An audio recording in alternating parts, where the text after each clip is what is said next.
Wherever you are in the world or wherever you are on your journey, welcome to the Recovery Journey podcast with Horizon Behavioral Health, where we know recovery is possible and every day is a second chance. Are you struggling with substance use addiction or worried about a friend or a loved one? You're not alone in this fight. We're here with some special guests joining us from their unique place of recovery or a supportive role in helping others on their recovery journey.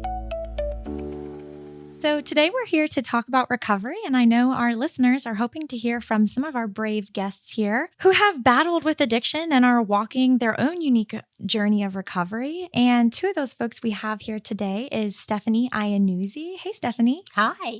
And we also have Emily Pendell. Hi.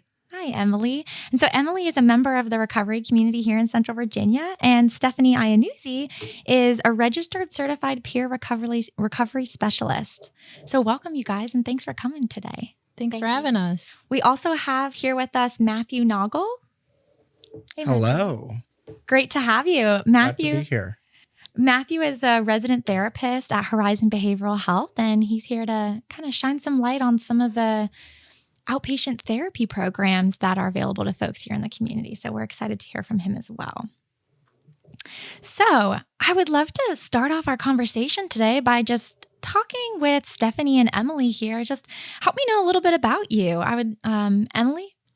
Yeah. My name is Emily, and I moved here to Central Virginia in 2015 to pursue an undergraduate degree in special education.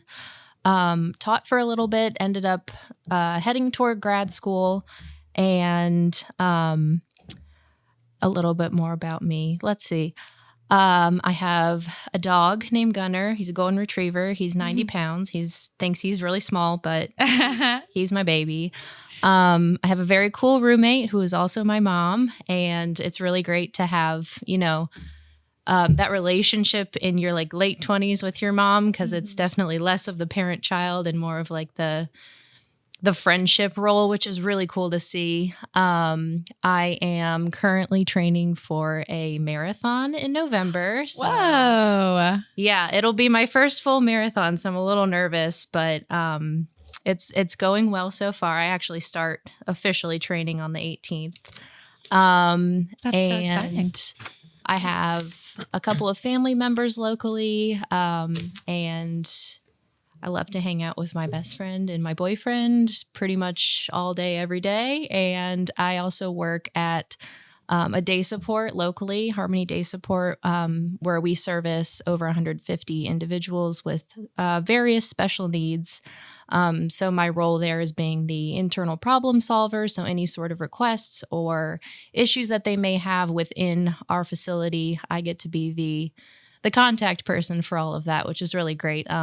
It's awesome to have those relationships with people. Yeah, that's wonderful. It sounds like you lead a very full and happy and wonderful life. It is now. Oh, good. Yeah. It takes a minute to get there, huh? Yeah. Yeah. And we're definitely going to talk a little bit about that today. Stephanie, how about you? Let's hear a little bit about you. I'm originally second generation Italian. Grew up in South Jersey and came here by way of various different circumstances. Attended Liberty University, got my master's in human resource development, and now I am, through life circumstances, have the blessing of working at Horizon Behavioral Health, which was my first choice after I did my certified peer recovery specialist training. And I work with a fantastic team of clinicians and clients. I love being in the intensive outpatient groups, and I have various other assignments that I'm involved with. And I love sharing what I have been through my 70 plus years of experience. Mm-hmm. Well, we are excited to tap into those 70 plus years here in our conversation a little bit here today. Don't feel like it. So what brings you ladies here today? I know we're here to talk about recovery. We're here to have a real conversation about addiction and substances and, the struggles that come along with decisions in life that, sometimes take us down a road where we, realize this isn't me. This isn't the life I want to lead. And I know our listeners would love to hear a little bit more about what brings you to this place here where you've got a microphone in front of you and you're ready to talk about, life's kind of struggles and how addiction has been a part of that. Sure. For me, my background, so I don't have any history of addiction within my family, within any sort of close friends or relatives that I knew growing up. So the only picture I had of addiction was through media, through videos, through any sort of like Hollywood version of addiction. And so I am a recovering alcoholic, and I will have 2 years in August of sobriety time. All right. I'd love to hear that. Which we can definitely get into more. But, I didn't have an understanding of what addiction was. So when I found myself drinking to blackout almost every single night towards the end of my addiction, I didn't realize it was a problem. And addiction and talking about addiction is really important for me, to have the conversation, to kind of let other people know that it's okay to talk about these things. It's so great to know that there are resources out there to reach out for help. And ultimately, for me, that decision to get better had to come from me. It could not come from anybody else. And it wasn't that I didn't have people in my life that were trying. It was I had to make the decision for myself, because there's no human power that could have gotten me sober. And there was no sort of way to be loved into recovery. There was nothing that anybody else could do to save me. And I think that's an important thing that I have learned in my own recovery journey, is that I have to choose recovery for myself. Every single day too, right? It's yes. Not like one time. Yeah. Yeah. Lifelong commitment. Yeah. And Stephanie, how about you? Talk about a lifelong commitment. This is definitely a lifelong commitment. My journey started, I guess, from childhood. Being, like I said, Italian, food was definitely taught to me as a solace, as a comfort. Anytime we got fussy, Mom would give us food to quiet us down. So I learned at a very young age to cope with a substance. Didn't have to be drugs, but at the time it was sugar. And we know now that sugar is as addictive as cocaine. Yeah. So that was my early journey. And I basically struggled with weight my entire life. And I didn't realize it as a teenager. I was put on diet medication, which we now know is speed. And I stopped that for a while. And I had tumultuous relationships as a young person. And after my daughter was born, my weight accelerated, which caused, relationship problems. I didn't realize I had actually a food addiction. That was my first, let's put it this way, drug of choice. And my first introduction to 12-step programs was in the 1980s with Overeaters Anonymous. So as time went on, my weight yo-yoed back and forth. And it just got to a point where my top weight was 287 pounds, and I'm only 4'10". So I had grown quite out of even size 26 clothing. I went and had gastric bypass, and I got the weight off. I got to a very decent 150 pounds. And they kind of mentioned to me about being careful with alcohol. But I don't think in 2002, when I had this surgery, they knew how devastating alcohol could be. It was explained to me that alcohol, because of the alteration of my intestines and my stomach, would go right into my bloodstream. And like most addictions, it started off very, very innocently. And as tolerance increased, it did get to the point where it went from 1 glass to 2 glasses to a bottle to 2 bottles to a box. It got to the point where I was blacking out like Emily. I would drink until I fell asleep when I got home from work. My glass was never empty until I just passed out. And then it finally got to the point where it no longer worked. And I no longer got the same results, the same feelings.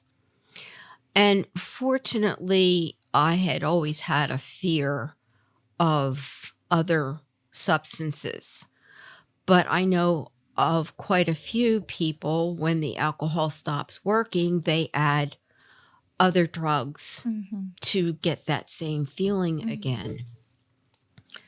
So through the legal system, I found myself in rehab, and that was an eye-opener. I had no intentions of getting into rehab, but to cover myself with the legal system, I got into rehab, and that's where I realized I really had a problem.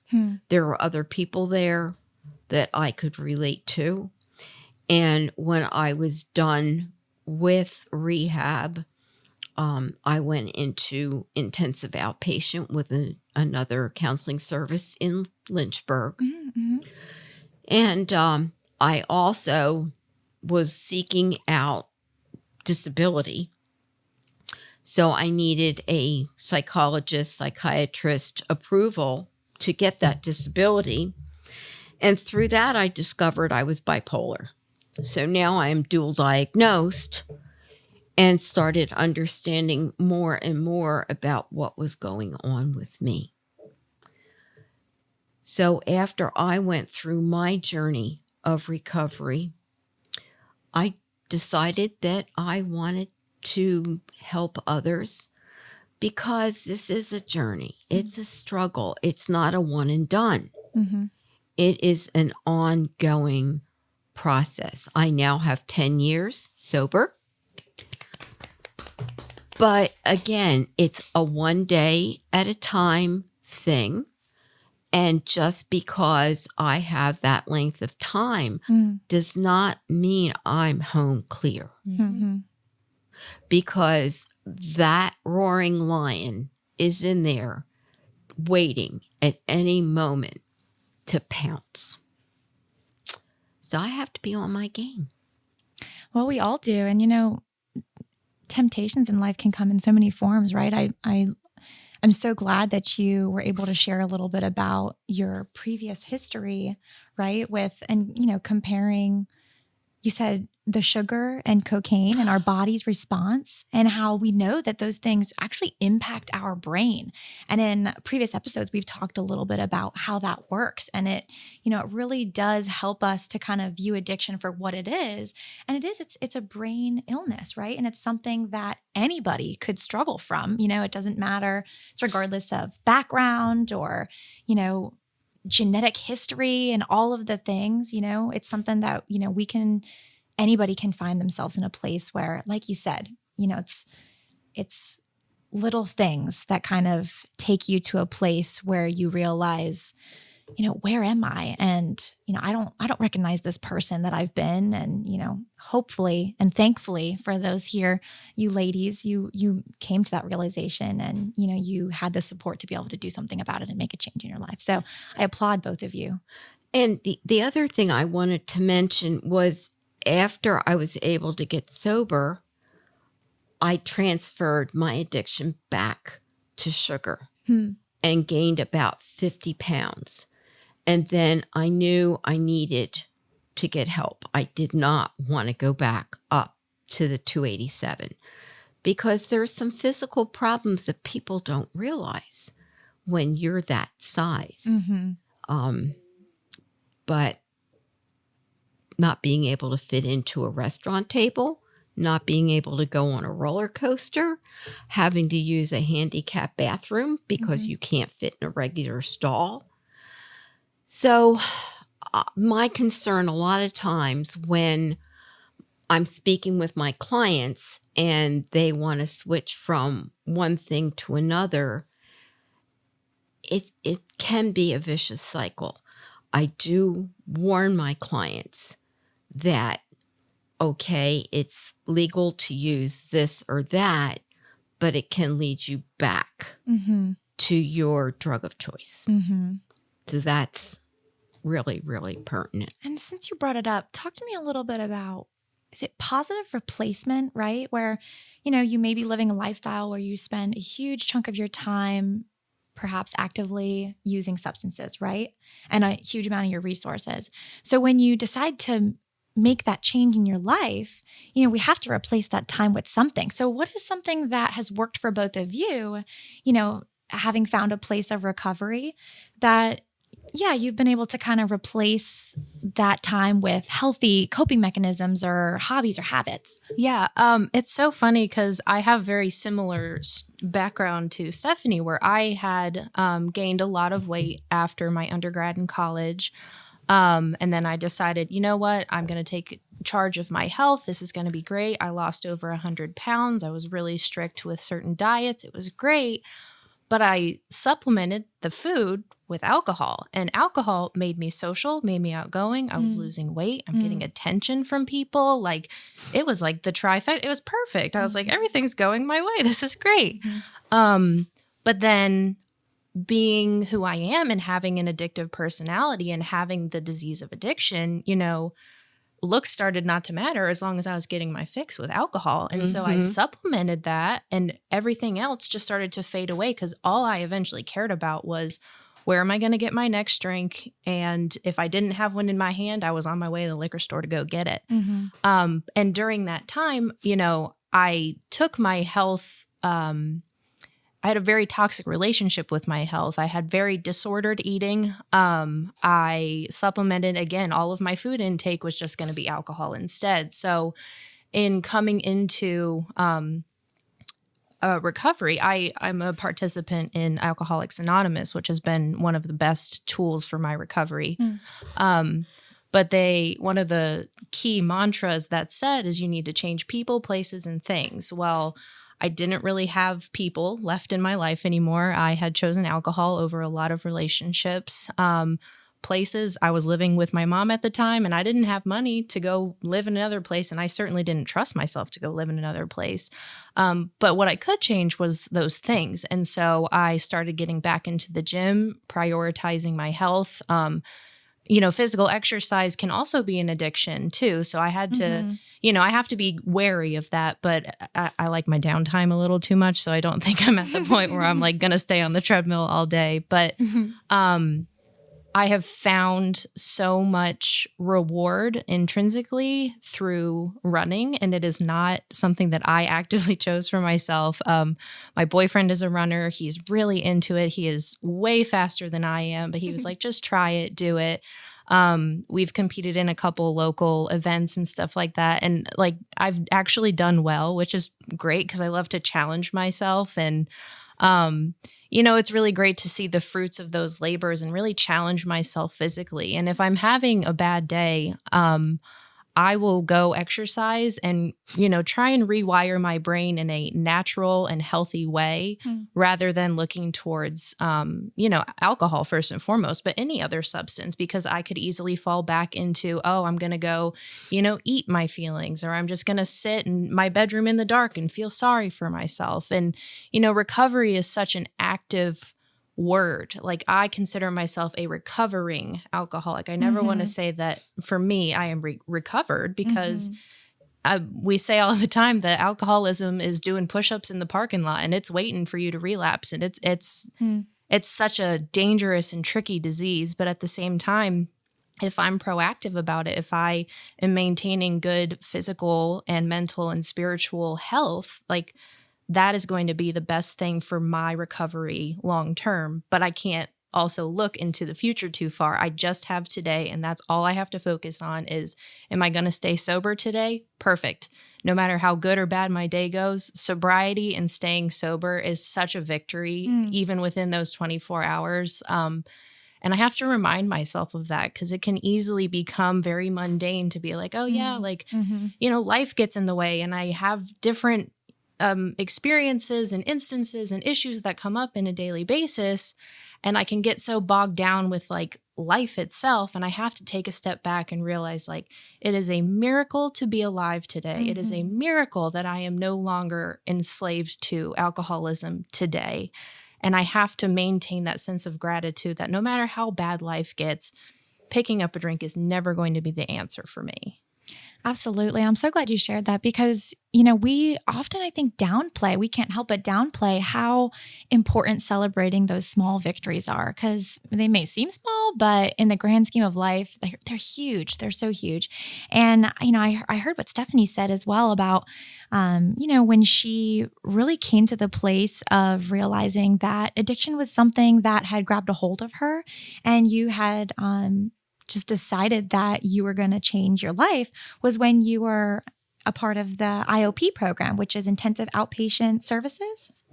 Could you tell us a little bit more about your experience? And I think now, Stephanie, you work with some clients who are also a part of, taking part of those services. So I'd love to, excited to hear about what Matthew has to share as well, as I know, he's a part of some of our therapeutic programs here at Horizon. Well, like I said, it actually started in rehab where I started to understand the brain and how addiction affects the brain. So I started realizing this was not a moral issue. It was not a values issue. I wasn't a bad person.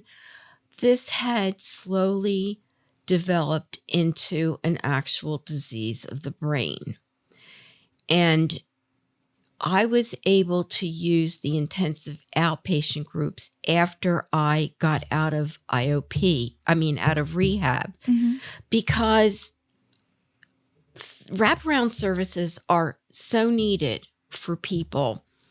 And for myself, it's a lifelong thing because I was able to share in rehab with other people. I was able to understand from others that I wasn't alone. They were dealing with a lot of the same things like Emily had shared. As I was listening to her, I could, hear myself where, that little birdie is in the back of the head still. And I was able to get out a lot of things that I needed and I didn't realize I was dealing with. And by being able to share in community with others, where community is very important. When I was early in recovery, I went to 3 AA meetings a day, not a week, a day. I went to the 7 o'clock, the 12 o'clock, and the 8 o'clock. I was to the point where I could not get from 1 hour to the next. And I could hold on 4 hours to the next meeting. And that got me through. I was so honest and veneer in my IOP groups, and I guess a little too open, that the other members had to have me go to separate counseling because they couldn't handle some of the stuff I was sharing because it was really raw. So, what a great example of how, group therapy paired with individual therapy, paired with services like intensive outpatient therapy. You had mentioned wraparound services. Like, it's so important for folks to know that those different avenues of treatment are there, and that, there's a fit for everybody, right? I mean, people have, of course, the option to decide what's going to be a best fit for them. Everybody has their own journey. Yeah. Like 12 steps are not for everybody. There are other programs. There is Smart Recovery. There is Celebrate Recovery, which is a Christian-based program, which I got myself actually involved in and ended up being a facilitator for several years for the women's addiction group. And their idea of going through the 12 steps was a grueling 1-year process with workbooks. That process for me in doing my 4-step inventory, which, for people that don't understand that's like total spring cleaning of your entire life. Mm-hmm. Because after I was able to do a total spring cleaning of my life, then all I had to do was the daily pickup and the daily straightening up.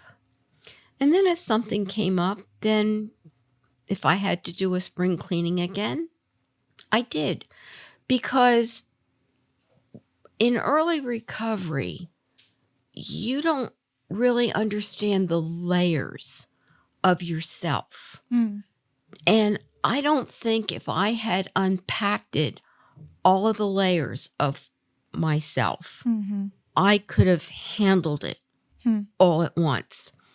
So that for me was a process.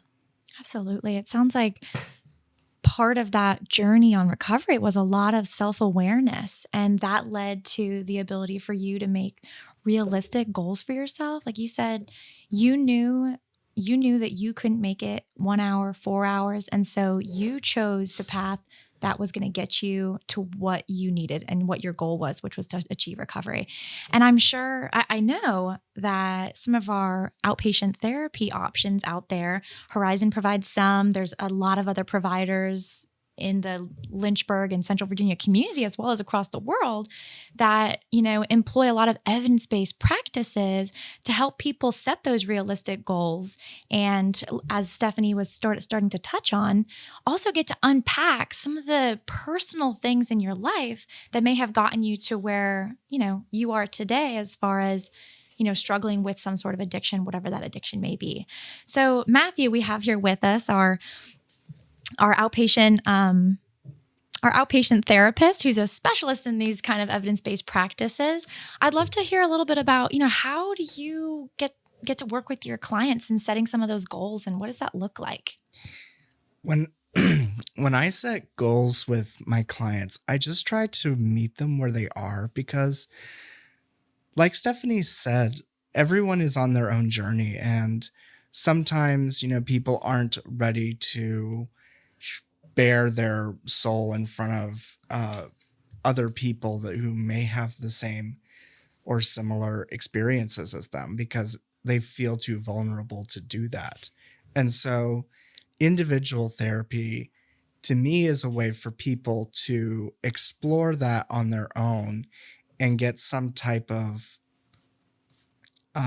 perspective on the things that have happened to them. Because a lot of people who become alcoholics or addicts of some, or dependent upon some unhealthy substance or habit. Yeah. Like, do that because they've had some negative traumatic experiences in their life that they don't know how to unpack. Mm-hmm.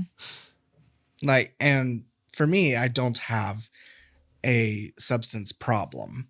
Like, that's not something that I have experience with, but I do have experience with people in my family who were impacted by people who had substance problems. Like, I talk sometimes in IOP about my great-grandmother, who was an alcoholic, was never able to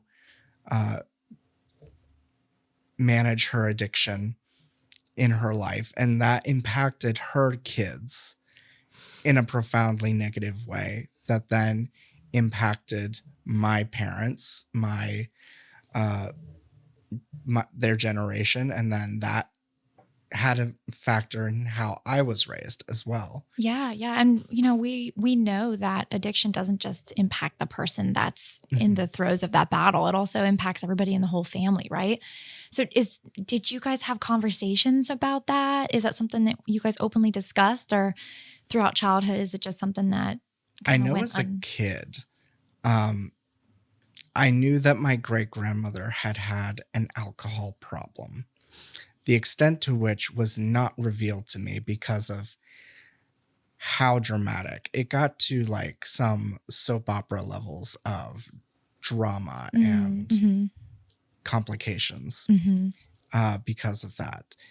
And like there are stories. I'm sure I know only a fraction of the stories, but I know the things that were important for me to know. But as a kid, I was given the kid appropriate levels of information that I needed. And so like growing up, I was aware that, alcohol was potentially fine. There's some benefit to that.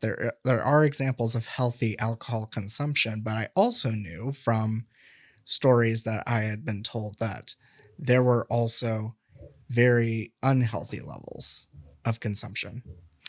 So we talked a little bit about, your experience having grown up in a family and, how addiction does impact the whole family. So if there's family members that are listening in here on the call today and they are worried about somebody that they love, or it could be a friend, just could be somebody in the community that they know, how can they, tell and recognize signs that somebody may be struggling, and how do they have that conversation? What does that look like?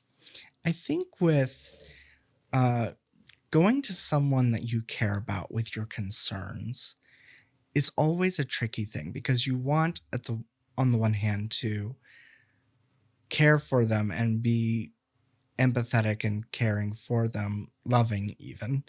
But on the other hand, you have some concerns about what they're doing with their life, the things that are going on. Mm-hmm. And so makes you a little bit biased, doesn't it? Yes. So, I think it's always best to stick to the facts, because these things can get very emotional very quickly. Mm-hmm. And I do a lot of work with dialectical behavior therapy, which very quickly has this idea that the best way forward in any situation is to approach from both an emotion and a logic frame of mind. Mm-hmm. So I tell people often, approach a situation looking at the facts, and your emotions, your concerns are also facts. Mm-hmm. So approaching someone that you're concerned about with facts about the situation they're in, that you've noticed some ways in which they've dropped the ball on some things, that the things in their life have changed. They're missing appointments, missing appointments, looking disheveled. Yeah. Showing up like the personality has changed, and things like that. And try to avoid judgment, because this is a very difficult thing. Or accusations. Yeah. Right. And even when approaching with facts, someone who is in active addiction may not be in a place where they can really hear those things. Mm-hmm. But it can plant the seed to for them to think about later, is like, do I have a problem? Is there a sign that I need to change my drinking or change my substance use in some way? So yeah, even if they don't immediately start going to counseling or AA or 12-step programs, there can be benefits, right? Yeah, yes. Yeah. Don't never be discouraged by somebody's response in a way that would prevent you from still caring and still reaching out and asking them how they are, and helping them to understand, or helping them to realize like what's changing in their lives, because you care for them, right? Ladies, you guys are here on the call, and we've talked a little bit about the places in life where you realized, you were struggling with addiction, and you just like came to the realization that something needs to be done about it, right? What are some things, or who are some people that reached out to you? What did they do? What did they say? What helped? For me, I was facing some pretty serious legal issues. And it wasn't like a court mandated, oh, you have to go to X amount of 12-step or AA meetings or anything like that. Everybody in my family, I traumatized my family with my addiction. I really did. And they were so fed up with me and my actions and what my drinking was doing, not just to me, but to them as well. And they just said, you have got to get help. And at that point, I knew like it was a literal act of God that I had been in all of those situations to get me to a point where I realized, okay, I probably have a little bit of a problem and I should probably address it. But I mean, even being in the program of Alcoholics Anonymous, it took me a very long time to even realize that I was an addict, that I had these addictive tendencies, that I had every single personality trait. Some of the stories that are shared in those rooms, I first walked in and I was like, what am I going to have in common with a bunch of like middle-aged white men? Like, what are they going to say that's going to change me and get me better? But as soon as I just sat down and listened to their stories, I was like, oh, I've done that. Oh, I felt that way. Oh, I've experienced that before. And all of a sudden it was just like these walls came down and my eyes were open to, oh, okay, so I relate to literally everything these people are saying, and they all say that they're alcoholics. I must be an alcoholic too. And it wasn't like my very first meeting, everything was okay and I never had to go again. I had to do 90 meetings in 90 days because I couldn't make it, more than a couple hours without having a meeting. I was very blessed to have my best friend, who I actually met through the program. She came to my side and she was like, let's go to this meeting together. And we talked and we hung out. And, it's so crazy because she was my biggest supporter in my early recovery. And in the meantime, my family, again, none of us knew about addiction. Nobody knew what that looked like. I'm kind of the first one through the gate in the family. Huh? I'm the crash test dummy in the family. So they're the ones seeing all of the results of what alcoholism looks like in recovery and all of that stuff. So it was on me to kind of explain to them, hey, this is what I'm doing. And they were so supportive of it. And, I had a lot of work to do, and I still do, but especially in early recovery, it was just so much emotion and anger and frustration, and just all of these things in my life had completely been, I won't even say taken away from me. I gave it away because that's what alcoholism does. Like, it wasn't even that like I felt like I was being treated unfairly or lost so much. I gave it away because I chose alcohol over everything else in my life. So, navigating that early recovery, I would not be where I am without the love and support of my family, without the love and support of my friends that I have through the program, but like especially in handling those situations where you as an outsider who hasn't struggled with addiction notice these things. It is so difficult to relay that concern to someone. And I'll use myself specifically. I was so defensive. I didn't want to hear it because I don't have a problem. What are you talking about? I just like to have fun. And you try to like gaslight them into thinking like, I don't have a problem. You're the one with the problem. I'm fine. Meanwhile, I'm miserable. I hate myself. There's just so many things in my life that are awful because of my addiction. And then that gave me kind of the free pass to blame them for all of my problems, which I then drank over because I was like, well, I'll show them that I don't have a problem by getting drunk, which literally proved nothing other than you're an alcoholic, duh.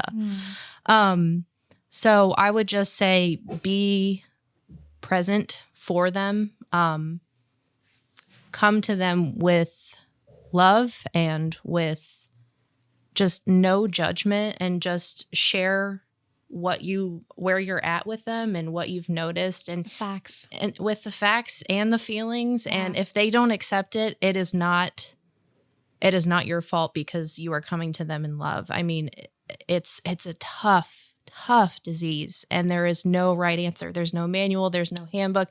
If there was, I would have written it and made millions by now, but it's just such a tricky situation to even give a real answer to, because it is case to case. My program looks different than Stephanie's program because it works for her and it probably wouldn't work for me, and vice versa. It has to be personal to that person. So unfortunately, there really is no like easy answer of like, this is what you tell them. Here's the combination of words. They're going to get sober and everybody's going to be happy, because that's just it's not how it works, unfortunately. And sometimes it takes tough love, and it takes them, removing themselves from your life to really feel like, okay, like this is isolating me even further from human contact. And I'm losing, all of these friendships and relationships because I'm choosing selfishly alcohol over everything else. And, sometimes that's the key to get people into a program, or to decide that they need, rehab or IOP or any sort of services that say, hey, I'm self-aware enough to see that I don't have anybody left to help me or to reach out or to support me. Yeah. And, but too, based on the experiences you shared, it sounds like sometimes it really takes getting into a place where you feel so uncomfortable, right? And, knowing that something's got to change, right? And I know there's probably so many folks. I know Stephanie here, as a registered certified peer recovery support specialist, she sees a lot of different folks in a lot of different phases of life. And Stephanie, would you say a lot of folks that you work with, are they in a place where they are just unsure about whether treatment is something that they're ready for? And, do they ever, just some of the folks, People are in different phases that come to us. They'll come to us because they've had a DUI, because court has made them come to us. CPS is taking their children, or they're being threatened that their kids will be taken. Some of our clients will heed those warnings. And other of our clients are at the place where, oh, I slipped up, the cops caught me, this isn't going to happen again, I just have to get through this, and I'll just keep doing what I'm doing. Other people realize the cost of what their actions have done, and that's their wake-up call. Everyone has their own wake-up call. This is kind of personal, but my daughter arranged for me to go to rehab, and my wake-up call was being taken to jail and her picking me up and making those arrangements to go to rehab. I would have never imagined in my wildest imagination that I would be in that position. That was my wake-up call. Some people, like I said, having their children taken, that's their wake-up call. We always say, you have to reach a bottom to reach out and get help. But some people's bottoms are different than other people's bottoms. And then, like I said, everybody's journey is their own. They may hit a bottom, but then find out there is a deeper, darker bottom. And that's so important for us to, talk about here today, because that's why we're here. That's why we're having these conversations and trying to connect with those out there, maybe some of our listeners that, are in a place, and, we can avoid, there's things that we can do to avoid getting to that place of rock bottom, like having these early conversations with loved ones, and being prepared to support others on their journey, like Stephanie and Matthew and just the folks here in the community that have dedicated themselves to caring and to supporting people along their recovery journey is so important. It's so important for people to know that that's there for them. So Stephanie, I'm curious, somebody that's looking at taking advantage of those resources, that's feeling nervous that they're not ready to make that kind of commitment. And, part of them doesn't want to let go to the things in their life, that they're currently involved in. What happens if somebody makes a commitment to treatment and then something happens where they slip up or they do something to compromise their sobriety? What happens to their relationship with the folks that are supporting them? Do we just head out of town and tell them they're on their own, or do we stand by them through that? Family members really don't understand the cycle. Relapse is part of the journey. To me, relapse is a learning experience as to what not to do the next time. Mm-hmm. And with our clients in group, we try as hard as possible to get that message across that relapse is going to happen. It usually will. The thing of it is not to beat yourself up, because if you beat yourself up, you're going to say, I'm a lousy person. I might as well just keep going. Instead of, we try to instill resilience. Yeah. Absolute resilience in our clients, so that they manage to understand or start kind of looking at what was it, what triggered that relapse, what happened. I have a client right now. Her mother just passed, and she had a relapse. And the other night, I suggested to her to just, for the next time, this was a learning experience. Fortunately, she has resilience and she's doing fantastic. But to plan for future mothers' birthdays, Christmas, other things that are going to come up, we try to hammer in triggers to our clients so that they are very aware of things. Besides people, places, and things, I went over a thing for 4th of July. That is one of the biggest drinking times of the year. New Year's, Mardi Gras. There are events that you don't even realize.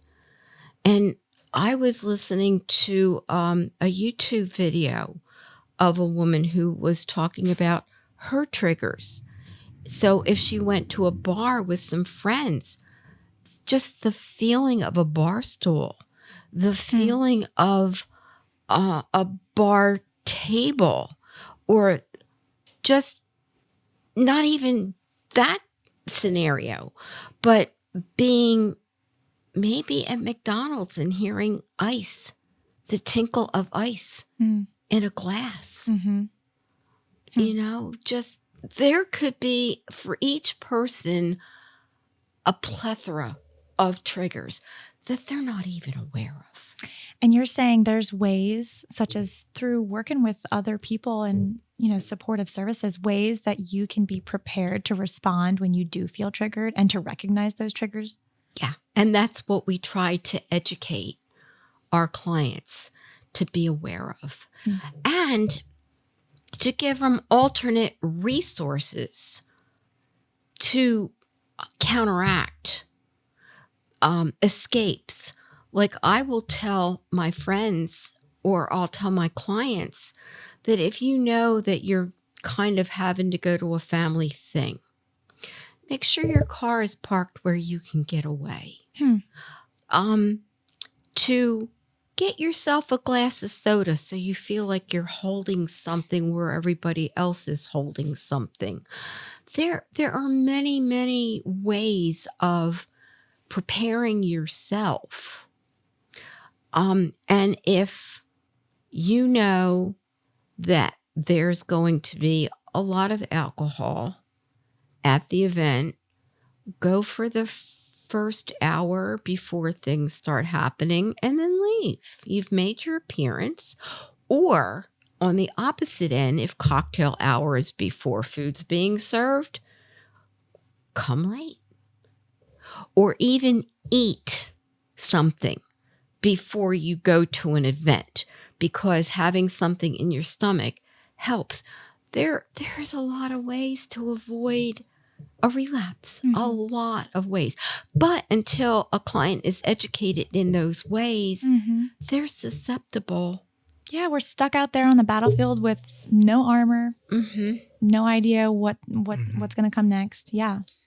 And I think also, jumping off that idea, like one of the things I encourage my clients, both individual and in groups, is to practice the coping skills before they actually get triggered. Because, it's one thing, I can give an entire box of coping skills to people. And the tool's only as good as you know how to use it, right? Right. And, when you're in the middle of that crisis situation, like you're triggered, you really want to have the drink, or you really want to take a hit of something, like that is not a great time to practice a new coping skill. Right. Because you're not sure what you're really doing. And you're just kind of like looking at the instructions or like trying to figure out what you're doing, not really sure. And then, you still have the craving. The trigger is still there. So I tell people, practice these things like in therapy, in group, and then also at home, because you never know when something is going to happen. Like, unfortunately, triggers do come up at seemingly random times. And if you have the practice under your belt, if you have like the muscle memory or the brain capacity, the brain experience of using the skill, then it's more likely that it's going to help in the moment versus, wow, I've just got hit with a craving and I have no idea what to do. And I can't remember any of the things that we've talked about in therapy because I didn't practice them. Yeah. What a great tool. And to be able to, again, know how to use it and how important practice is. That's so important. I'm so glad you brought that up, Matthew. Some of the coping skills that I have employed, now granted, I know myself, so I'm not going to go out to a bar and hang out. It has no benefit for me, and I know that of myself. There's plenty of other people in recovery that can do that. I'm a little jealous of them, but I have to remain neutral about alcohol. It's not, it's the devil and keep it away from me. You go and live your life. I will live mine, and I just happen to have to choose sobriety over everything else. But at the same time, I've been at work events where there was this big open bar, and mercifully, I had, prayed beforehand. I was like, I just don't want to worry about it. I don't want to think about it. I don't want to deal with it. And fortunately, being at this big event with an open bar was not a trigger for me. And people had even asked, like, are you going to get a drink? And I was like, oh, no, I don't drink. And that kind of, everybody was just like, oh, okay. And then moved on with their life because they got their drink and they didn't care. Which, if somebody were to ask a little bit more questions, I usually use marathon training as my excuse. I'm like, oh no, I'm training for a marathon. Like, I don't need to go into my whole like backstory and trauma of being an addict. Yeah. So I have that as like my general excuse. But then in other situations, like I'm house sitting in the next couple weeks. And so I told the person that I'm house sitting for, I was like, hey, I know you have alcohol in the house. I can't be around it. So if you could either lock it up, throw away the key, or get rid of it and remove it from the house for me, that would just be great. And so they're very respectful and receptive of me setting that boundary before it even becomes a problem. So just like Stephanie and Matt were sharing, me being proactive about future events has been such a big help for me in sustaining my recovery, because no, I can't plan that far in the future about, am I going to be sober that day? But I can sure ensure that the environment is as prepared as possible for me to stay sober in those instances. Because alcoholism is sneaky, and I will justify like, oh, well, I won't touch it if it's in the house. My brain knows every single corner that alcohol is in. And if not, I will find it. I'm an alcoholic. I will seek it out. But I know that of myself. So to be proactive is going to be the best thing for me in my recovery in those future situations. And they say in the prevention world, what is predictable is preventable. And I had never thought to apply that when we're talking about substances and addiction, but it is so true. There really are so many tools and things you can be prepared with so that you have a plan in place to respond to triggers when they hit, or, temptations as they come about, throughout the day. So thank you all for sharing that with our listeners today. One last question for those folks here. What has been one of the biggest catalysts to achieving recovery for you in your life? I think for me, my faith in God, and it's kind of such a scary answer to have, but I think my faith in God has been truly the only thing that has kept me sober. And what I mean by that is no matter how hard anybody in my life tried to help me get sober, no matter the circumstances that I put myself in, I couldn't get myself sober. They couldn't get me sober. There was nothing on this earth that could get me sober. So I believe that it was God who had, consequences happen to me because of my actions. And I take full responsibility for everything that I've done while in active addiction, which also took a lot of time to arrive at that point. But I take full responsibility because no one forced me to drink. I was the one that was drinking. And, with that being said, I grew up in a very religious household. I have a lot of background knowledge of a God of the Bible and the Christian faith. But I really had to simplify that idea of God, because for me, I'm going to overcomplicate it, and I'm going to rationalize my way into, well, I know more than God, and I'm just going to go out and drink and everything will be fine. And, AA will still be there even if I relapse. And, all of these like wrong ways of thinking. So I have to keep my concept of God very simple in order for that to sustain my sobriety. And I just keep it to God loves me.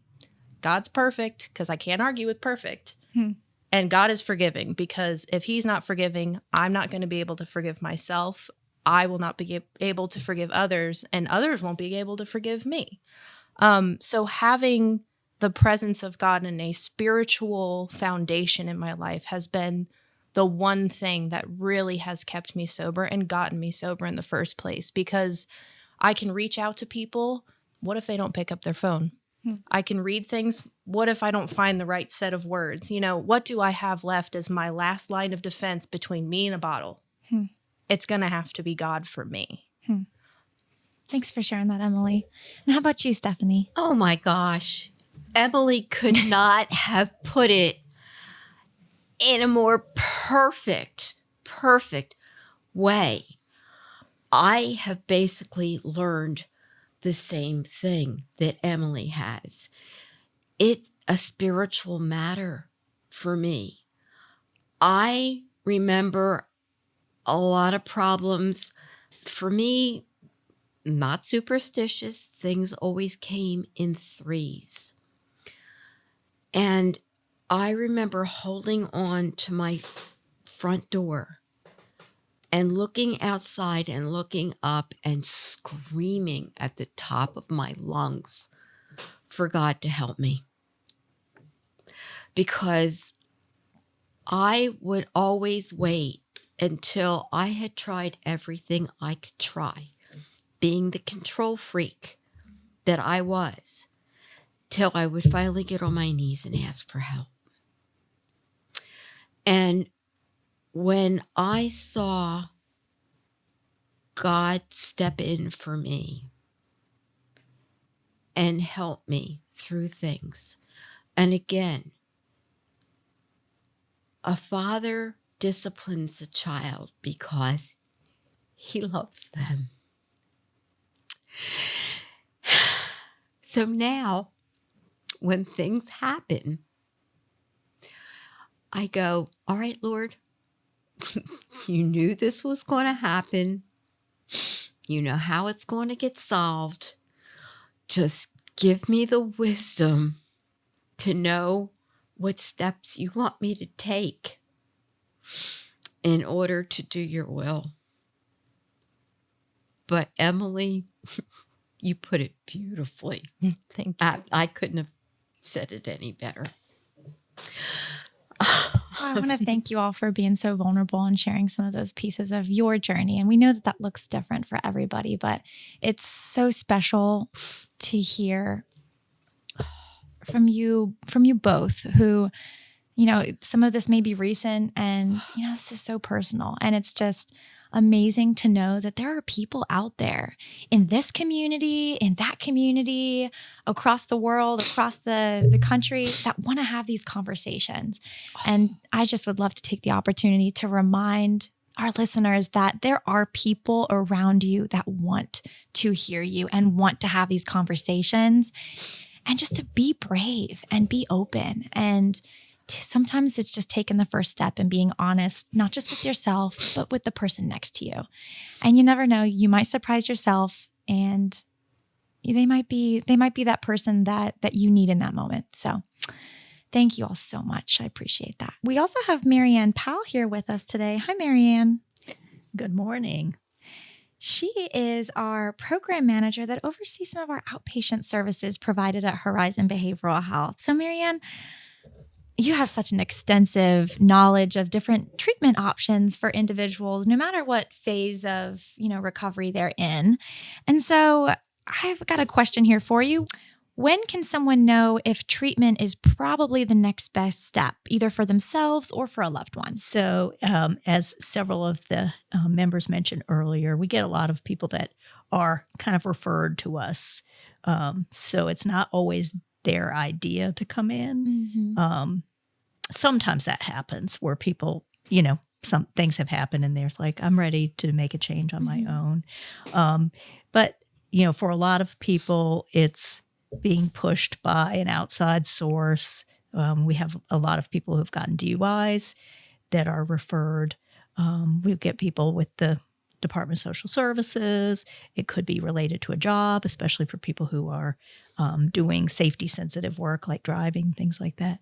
But I think for a lot of people, it's kind of realizing I'm not living life up to my values. I'm not living life the way that I want to live my life. Relationships are suffering. Maybe jobs are suffering.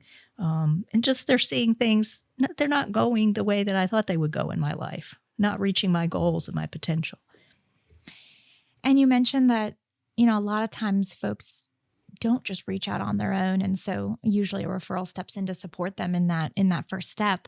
So what are some of those common fears or maybe myths about treatment that might discourage or make somebody hesitate to reaching out and taking that first step on their own?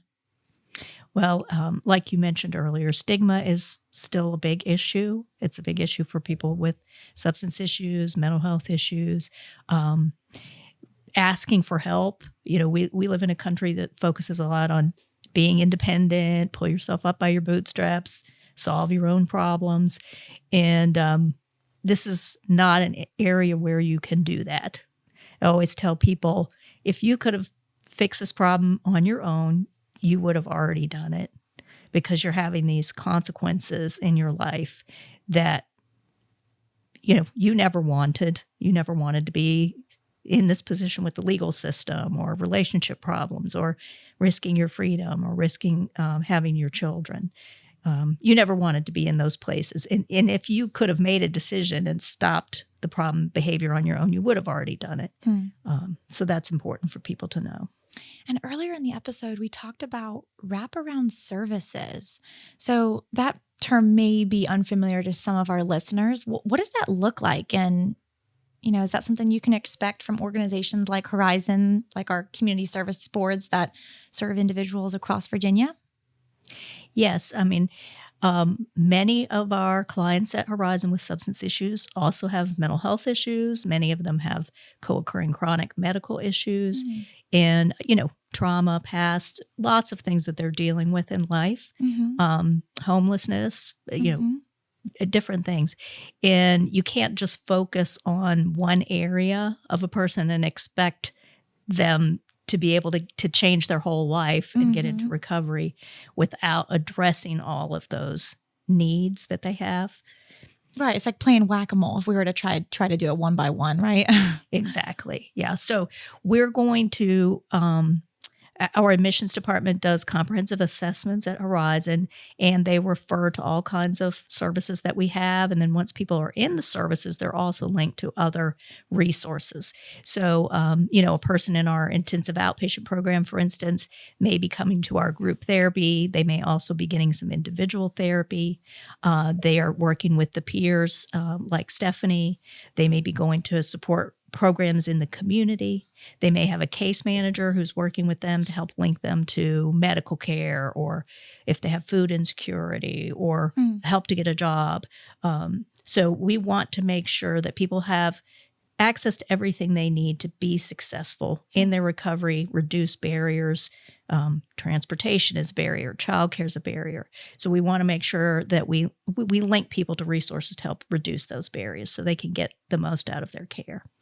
Yeah, absolutely. And I know, at least as far as Horizon, is that first step can look like coming to our Langhorne Wellness Center on Langhorne Road in Lynchburg, Virginia, where we offer same-day assessments. So a person can come in from 8:30 a.m. to 3 p.m.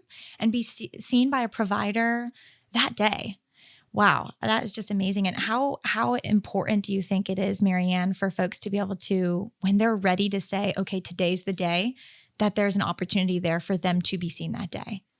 Yeah, I think that's really important because, as we all know, the motivation may shift. You may be coming in to ask for help because of something that's happened, or just a moment of clarity where you're saying, hey, I really want to do this today. And if we put up barriers such as a waiting list, things like that, we try to avoid that whenever we can, because we don't, and we're talking about people's lives. I mean, some people are out there overdosing right now. And, we want to make sure that we're getting people into the services that they are willing to engage in a timely manner so that they know that there is help and support for them and they don't have to go back out there tomorrow and maybe risk their life. So what could somebody expect the day that they walk in the door and they reach out and ask for help? Does our team make a recommendation for services? Yeah, so the assessment process is a clinical process where you're meeting with a therapist who's going to do an assessment. They're going to, go into a lot of different areas and ask you about things, but you're not expected to give your whole life story. That's not necessary. What they're there for is to help make sure they look at what diagnoses you might have, what services might help you. If you're in a crisis that day, they're going to address that. And maybe you need to go to the hospital. Maybe you need medication. They're going to try to address those things as quickly as possible. And you're going to leave that day with appointments. Most of our clients coming through admissions are going to leave with, many of them, an appointment with a case manager, an appointment with an outpatient provider, the medical and nursing end of it, where they're going to make sure that you have what you need in terms of getting linked with primary care if you need that, any kind of medical issues you might have. So yeah, you're going to leave there knowing what the next step is. Thank you so much, Marianne. It definitely helps, I think, to know, what we're walking into when you make a big decision in life. I don't care what the decision is, right? It can be hard to make those decisions, and to know what to expect really helps. So thanks for sharing that with us today. So I'd like to just end us today by saying thank you to each one of you on behalf of Horizon and our listeners for being a part of today's discussion and being willing to have difficult conversations in hopes that someone listening can benefit from what you've experienced and all the things that you've learned along the way. So thank you all for being here. To our listeners who have tuned in to today's episode, let's not let the discussion end here. So go home and have these conversations with your friends, your families, and in your communities. As you do, know that we are here celebrating recovery alongside you, loudly and proudly. Thank you for joining us on the Recovery Journey podcast with Horizon Behavioral Health. Remember, our greatest triumph is not in never failing, but in rising up every time we fall. If you live in Central Virginia and you or a loved one is ready to reach out for help, call Horizon today at 434-477-5000 to schedule your first appointment. Let us walk this journey with you, and together we can find hope and healing on the horizon.